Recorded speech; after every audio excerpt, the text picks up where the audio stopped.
Clinton 当天呢完成这场演说呢，其实并不容易，因为民主党那个时候所召开的整个党代表大会刚好碰到了美国足球联盟的开幕赛 NFL， 也就是整个纽约的巨人队对上的是达拉斯的牛仔队，结果就在 Clinton 演说那一刻，整个收视率超越了这种足球联盟的比赛，这在美国是很少见的。除了 Clinton 之外呢，另外一个是 Michelle 奥巴马，就是奥巴马的夫人。这场选举呢是2个夫人的比赛，因为 Romney 的妻子她罹患癌症的时候 ，Romney 是完全在身边的。认真的照顾他，他在整个演讲的时候也广受欢迎。但 Michelle 奥巴马在这一次民主党的整个提名大会里头，人们也认为他的演讲甚至快要超越他的先生，所以可以说是3个人3大巨头，从奥巴马本人到他的妻子 Michelle 奥巴马到 Clinton， 可以说这是民主党大会里头最主要的一个高潮。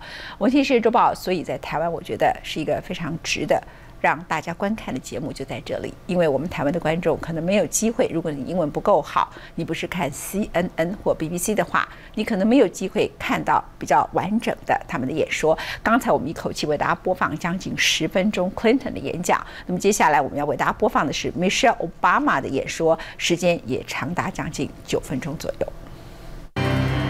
2012美国总统大选，奥巴马和罗姆尼背后都有个贤内助。I can't tell you what will happen over the next 4 years, but I can only stand here tonight as a wife and a mother and a grandmother, an American, and make you this solemn commitment. This man will not fail. This man will not let us down. This man will lift up America.安罗姆尼在1星期前的共和党大会上，一改过去共和党夫人养尊处优的形象，以矿工孙女、5个孩子的母亲自居。I read somewhere that Mitt and I have a storybook marriage. Well, let me tell you something. In the storybooks I read, there never were long, long rainy winter afternoons in a house with 5 boys screaming at once.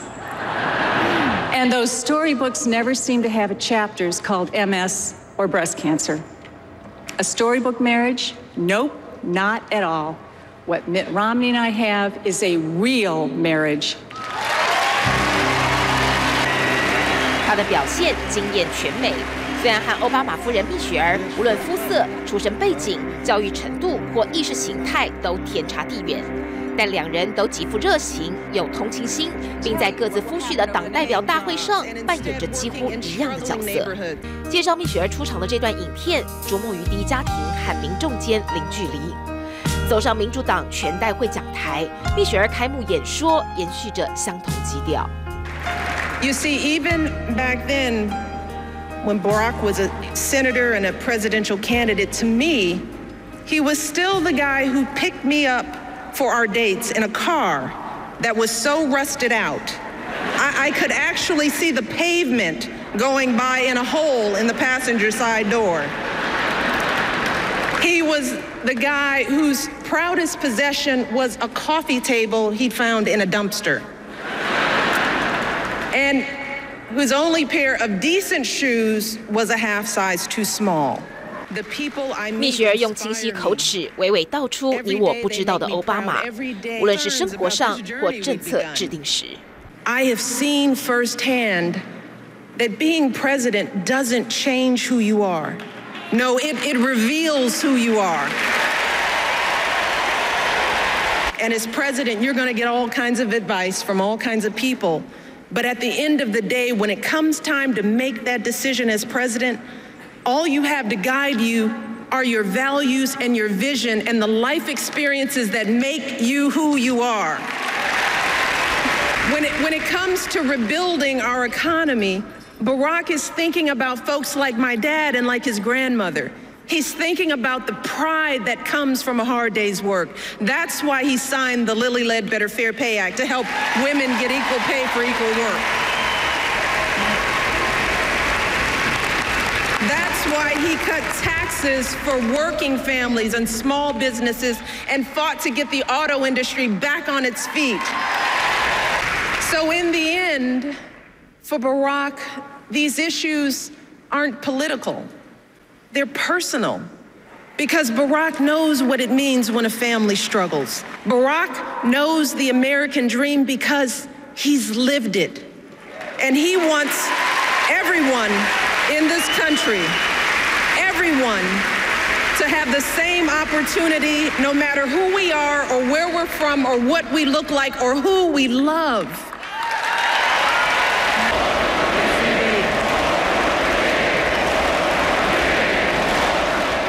Today, I love my husband even more than I did 4 years ago, even more than I did 23 years ago when we first met. Let me tell you why. See, I love that he has never forgotten how he started. Yeah, I love that for Barack, there is no such thing as us and them. He doesn't care whether you're a Democrat, a Republican, or none of the above. He knows that we all love our country. If farmers and blacksmiths could win independence from an empire, if immigrants could leave behind everything they knew for a better life on our shores, if women could be dragged to jail for seeking the vote, if a generation could defeat a depression and define greatness for all time, if a young preacher could lift us to the mountaintop with his righteous dream, and if proud Americans can be who they are and boldly stand at the altar with who they love, then surely we can give everyone in this country a fair chance at that great American dream.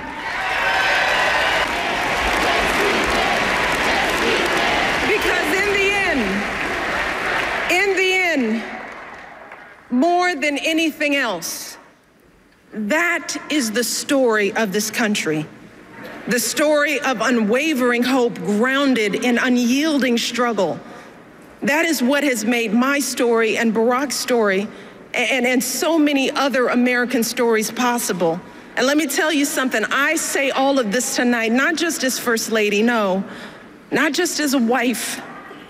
You see, at the end of the day, my most important title is still Mom-in-Chief.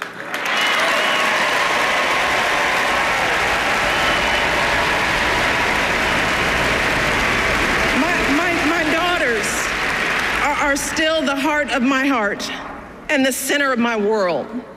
But let me tell you, today, I have none of those worries from 4 years ago, no. Not about whether Barack and I were doing what was best for our girls.